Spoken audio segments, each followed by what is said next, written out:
नमस्कार। आप सभी का हमारे चैनल जय गुरुदेव उत्तराखंड पर एक बार फिर से बहुत बहुत स्वागत है। आशा करते हैं कि आप और आपके परिजन सभी स्वस्थ होंगे। इसी कामना के साथ बढ़ते हैं आज के अद्भुत क्रमांक की ओर।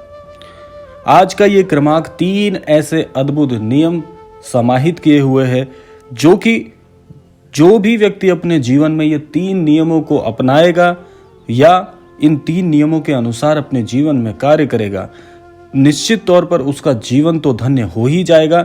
जीवन में पग पग पर सफलता ऐसे व्यक्ति के लिए आतुर रहेगी। जीवन में कभी भी हार का मुख नहीं देखना पड़ेगा और भी ना जाने कितने कितने आशीर्वाद ऐसा व्यक्ति अर्जित करेगा जो ये 3 नियमों का अनुसरण करेगा। तो आइए बिना देर के हुए बढ़ते हैं आज के अद्भुत क्रमांक की ओर और साथ साथ प्रारंभ करते हैं नियमों की श्रृंखला में पहला अद्भुत नियम जो कि आपको अनुसरण करना चाहिए। अब बहुत से अनन्य भक्त, बहुत से अनन्य दर्शक एक परेशानी से जूझ रहे हैं। लाख कोशिश कर लें लेकिन जीवन में इस बात को कभी भूल ही नहीं पाते हैं कि जीवन जो है परिवर्तन का नाम है। मैं बात कर रहा हूं आप सभी के प्रश्नों के अंतर्गत। बहुत से दर्शक, बहुत से भक्त ये बात कहते हैं कि हमारे जीवन में कोई रस ही नहीं है। हम जीवन में कितना ही प्रयास कर लें ईश्वर को प्रसन्न करने का, सालों साल से लगे हुए हैं ईश्वर की प्रार्थना में, ईश्वर को पुकार रहे हैं, सारे मंदिरों के दर्शन कर लिए, सभी भगवानों से कह के देख लिया, सभी गुरुजनों से पुकार के देख लिया, जीवन है जो बदलता ही नहीं।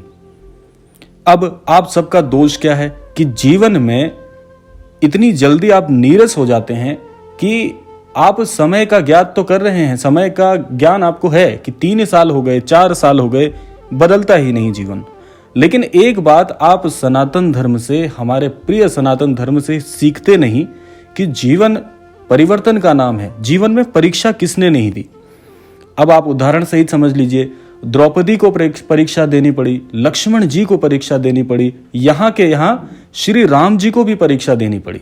राजा होके 14 वर्ष का घनिष्ठ वनवास और ना जाने कितने कष्ट, अश्रुपूर्ण जीवन, जब प्रभु होकर प्रभु को परीक्षा देनी पड़ी तो आप और मैं तो इंसान ही हैं। आप और मैं तो केवल पंच तत्व के ये सूक्ष्म से जीव हैं जो इस जीवन में ना जाने कितने कितने कर्मों के साथ, दुष्कर्मों के साथ अपना जीवन व्यतीत कर रहे हैं। लेकिन फिर भी इतनी शिकायत, मनुष्य होकर इतनी शिकायत यदि हम कर सकते हैं तो जीवन में परिश्रम और विश्वास को क्यों नहीं रखते। अरे आप पुकार कर देखिए, जीवन में क्यों नहीं मिलते ईश्वर। जिस दिन हम प्रेम से प्रभु को पुकार लेंगे वो निकल कर बाहर आ जाएंगे। अरे प्रहलाद जी को ऐसे ही तो मिल गए, पत्थर से मिले खंभे फाड़ कर भगवान बाहर आ गए। आप देखिए नरसिंह अवतार जी एक खंभे से ही तो अवतरित हुए थे। आप पुकार कर देखिए, ध्रुव जी को जंगल में मिल गए ईश्वर जी, सबरी मैया को कुटिया में मिल गए और विदुर जी को तो घर में आकर ही मिल गए। क्यों नहीं मिलेंगे ईश्वर और क्यों नहीं आपकी इच्छा पूर्ण करेंगे। आप विश्वास करके देखिए। तो कहने का आशय यही है कि जीवन में जिसने विश्वास नहीं किया, जिसने अपने ऊपर अपनी श्रद्धा पर विश्वास नहीं किया, उसका जीवन वैसे ही व्यर्थ है। ऐसा व्यक्ति जीवन में केवल और केवल विलाप कर सकता है। लेकिन इस बात को भी आप ठुकरा नहीं सकते कि जीवन में जिसकी श्रद्धा सच्ची है, जिस पर ईश्वर की अटूट कृपा है, और ईश्वर आपकी परीक्षा लेना कभी भी समाप्त नहीं करते। ईश्वर परीक्षा अवश्य लेते हैं और परीक्षा में पास वही भक्त होते हैं जिनका विश्वास अटूट होता है। तो पहला नियम जीवन में यही बना लीजिए कि जीवन में कैसा ही क्षण क्यों ना आ जाए, कैसी ही परेशानी, कैसा ही दुख क्यों ना आ जाए, आप विचलित नहीं होंगे, आप टस से मस नहीं होंगे। और जो प्रेम आप अपनी प्रसन्नता में ईश्वर के प्रति रखते हैं वही दुख में भी रखिए। आपके जीवन के कष्ट पहले ही नियम से दूर हो जाएंगे। और बाकी के 2 नियम तो और भी अद्भुत हैं। बढ़ते हैं दूसरे नियम की ओर। दूसरा अद्भुत नियम है कि जीवन में कभी भी विश्राम मत करिए। अब आप सोच रहे होंगे कि ये कैसी बात कर रहा है कि विश्राम ही मत करिए। विश्राम का आशय यह है कि जीवन में कभी भी थकिए मत, यानी कि परिश्रम ऐसी उच्च कोटि का हो, ऐसा परिश्रम हो कि स्वयं ईश्वर और नियति ही मजबूर होकर आपके सभी स्वप्न पूरे कर दे।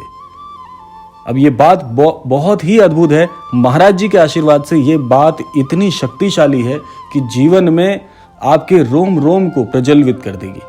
देखिए, जीवन में परिश्रम हर किसी को करना पड़ता है। अगर आप सूक्ष्म से सूक्ष्म जीव को जानते हैं, जैसे एक चींटी है, तो एक चींटी भी जीने के लिए जो उसका सूक्ष्म सा जीवन ईश्वर ने उसे प्रदान किया है, उस सूक्ष्म से जीवन को बचाने के लिए भी उसे बहुत परिश्रम करना पड़ता है। आप सभी जानते ही होंगे, वैज्ञानिक दृष्टिकोण से भी देखा जाए तो एक चींटी अपने वजन से 2 गुने 10 गुने तक चीज़ों को उठा सकती है। तो क्या एक चींटी, एक सूक्ष्म सा जीव जो आपकी नज़रों में बहुत सूक्ष्म है, जब ऐसे जीव को परिश्रम करना पड़ सकता है, तो आप और मैं तो चींटी से कई गुना बड़े हैं। तो जीवन में कभी भी विश्राम मत लीजिए। जीवन में विश्राम का आशय है कि आप अपने जीवन के सभी लक्ष्यों को बनाते रहिए, उन्हें प्राप्त करते रहिए और आगे बढ़ते रहिए। यही मनुष्य का सबसे बड़ा ध्येय होना चाहिए कि रुकना नहीं है, अंतिम सांस तक आगे बढ़ना है। जीवन को इतना उद्धारमय बनाना है कि दिन प्रतिदिन, क्षण क्षण आपको आगे बढ़ने की होड़ होनी चाहिए, और ये होड़ किसी और से नहीं, स्वयं से होनी चाहिए। तो परिश्रम को इतना लाजवाब बनाइए कि स्वयं ईश्वर, ईश्वरीय शक्तियां और जो ईश्वर के द्वारा व्यवधान, जो परीक्षा ईश्वर आपसे लेते हैं, उन परीक्षा पे सफल होकर उकरिए। यही जीवन का सबसे बड़ा ध्येय होना चाहिए कि जीवन में कुछ भी हो जाए, लेकिन जीतना सिर्फ आपको है। ये मन के अंदर आपके भाव होना चाहिए। यही भाव जो मैं आपको बता रहा हूँ, श्री कृष्ण भगवान ने अर्जुन जी को सिखाया था कि कैसी भी परेशानी आ जाए, लेकिन तुम वीर हो, हारना तुम्हारा कार्य नहीं है, और सदैव जीवन में आने वाली हर परेशानी का जो सामना है वह मुस्कुरा के करना चाहिए। इसीलिए परेशानियों का जो बल होगा वो आपकी मुस्कुराहट से ही आधा हो जाएगा। तो इसीलिए जीवन में खड़े रहना है, सदैव अटल रहना है। आपको कोई नहीं हरा सकता। ये बात आपके हृदय में, आपके मन में और मस्तिष्क में सदैव होनी चाहिए। तो विश्राम को कुछ समय के लिए विश्राम दीजिए, आजीवन विश्राम दीजिए और स्वयं आगे बढ़ते रहिए। यही आपका ध्येय होना चाहिए। परिश्रम हो कठोर, ये मस्तिष्क में चलना चाहिए। तो ये था दूसरा अद्भुत नियम। बढ़ते हैं तीसरे अद्भुत नियम की ओर। तो तीसरा अद्भुत नियम है विनम्रता। विनम्रता जीवन में सबसे बड़ी चरित्र निर्माणार्थक एक प्रक्रिया होती है, जो कि आपके चरित्र का निर्माण करती है। जीवन में हर व्यक्ति, आय के दृष्टिकोण से यदि देखा जाए तो जीवन में कोई कम आय अर्जित करता है, कोई ज्यादा आय अर्जित करता है, लेकिन जो सत्पुरुष होते हैं वे कभी भी किसी व्यक्ति के जीवन का आकलन उसकी आय से नहीं बल्कि उसके चरित्र से करते हैं। तो एक बात इस तीसरे नियम से आपको यह भी सीखनी है कि दृष्टिकोण सदैव चरित्र से रखिएगा। जब भी आप किसी के जीवन का आकलन करें तो सदैव उसके चरित्र से करें, ना कि उसके आय के स्रोतों से या उसकी आय से। अब विनम्रता जीवन में क्यों जरूरी है, क्यों परम आवश्यक है विनम्रता? देखिए, जीवन में जैसे मैंने आपको शुरुआत में बताया था कि जीवन परिवर्तनकारी है, जीवन में परिवर्तन होते रहते हैं। कभी समय का पलड़ा ऊपर जाता है तो कभी समय का पलड़ा नीचे आता है। तो इसीलिए आज जिस हम युग में अपने जीवन का यापन कर रहे हैं, वहां पर आय के द्वारा, यानी कि सीधा विपरीत है कि किसी व्यक्ति की आय यदि अच्छी है तो उसके चरित्र को भी वैसे ही देखा जाता है कि तो बहुत अद्भुत पुरुष है, इसके जीवन में सारे सुख साधन मौजूद हैं। तो कभी भी जो विनम्रता का भाव होता है वह आपको इस प्रकार रखना है कि आपके जीवन में यदि कुछ समय आपके जीवन का जो पलड़ा है यदि वह नीचे जाता है तो कभी भी अपने मंतव्यों से, अपने आदर्शों से डिगना नहीं है। होगा जीवन में ऐसा कि आपको भी लोग कई बार प्रताड़ित करेंगे, आपसे कहेंगे कि नहीं, आपका जीवन तो कुछ भी नहीं है, तुम क्या कमाते हो, क्या जीवन है तुम्हारा, तुम तो हीन हो। तो ऐसे भाव भी आपको सुनने पड़ेंगे। लेकिन विनम्रता, मैं यहाँ पर शब्द इसलिए इस्तेमाल कर रहा हूँ कि जीवन में चाहे आप कितनी ही ऊंचाइयों के पग पर पहुंच जाएं या जीवन में कभी समय आपको अगर नीचे लेकर आए, विनम्रता का भाव सदैव मन में होना चाहिए। अपने आदर्शों से कभी मत डिगिए। जो लोगों का सम्मान करने का जो परिवेश होता है वह सदैव एक जैसा बना रहना चाहिए।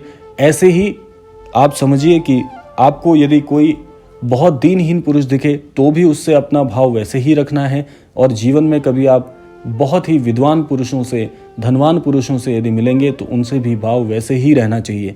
जो व्यक्ति सभी लोगों का सम्मान करता है, विनम्र होता है, ऐसा व्यक्ति सदैव संतों की श्रेणी में आता है और उस व्यक्ति के जीवन में कभी भी कष्ट ज़्यादा समय तक ठहर नहीं पाते हैं। ईश्वर भी ऐसे व्यक्ति की परीक्षा लेते वक्त भय करते हैं कि इस व्यक्ति को हराना डिगाना बड़ा कठिन है।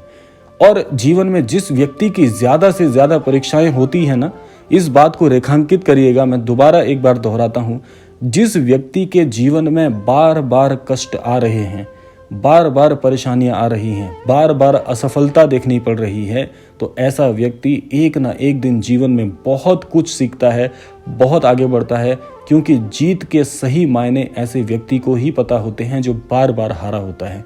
तो इसीलिए जीवन में जब कभी भी कष्ट आए तो ईश्वर को धन्यवाद देते रहिएगा विनम्रता के साथ कि हे ईश्वर, आप मेरे जीवन में बार बार मेरी परीक्षा ले रहे हैं। शायद आप मेरे जीवन में एक ऐसा व्यक्ति खोज रहे हैं जो आगे चल के सामाजिक हितों के लिए कुछ ना कुछ बहुत अद्भुत कार्य करेगा। तो इसीलिए कष्टों को धन्यवाद करिए, ईश्वर को धन्यवाद करिए, इस सृष्टि को धन्यवाद करिए। देखिएगा, अगर ये 3 नियम आप अपने जीवन में शामिल कर लें, जीवन में ऐसी कोई शक्ति नहीं है जो आपको पराजित कर सकती है। सफलता सदैव आपके साथ साथ चलेगी, जीवन बहुत अद्भुत हो जाएगा और दूसरों के लिए आप बनेंगे एक बहुत अद्भुत प्रेरणा स्रोत। तो यह था आज का अद्भुत क्रमांक। आशा करते हैं आज के क्रमांक से आप जीवन में बहुत कुछ अद्भुत जोड़ पाएंगे, यही कामना करते हैं। और समय आ गया है विदा लेने का, लेकिन विदा लेने से पूर्व समय है प्रार्थना का। तो आज मैं महाराज जी के श्री चरण कमलों में यही प्रार्थना करना चाहूँगा कि हमारे सभी अनन्य दर्शकों के जीवन में सभी प्रकार की सद्बुद्धि, सन्मति और आध्यात्म के ज्ञान को प्रवेश कराएं और सभी का कल्याण हो, इस विश्व का कल्याण हो, विश्व में शांति बनी रहे और सभी जीव एक परिवार की तरह रहें। इसी कामना के साथ विदा लेते हैं। मिलते हैं अगले क्रमांक में। तब तक के लिए जय श्री राम, जय गुरुदेव, जय उत्तराखंड।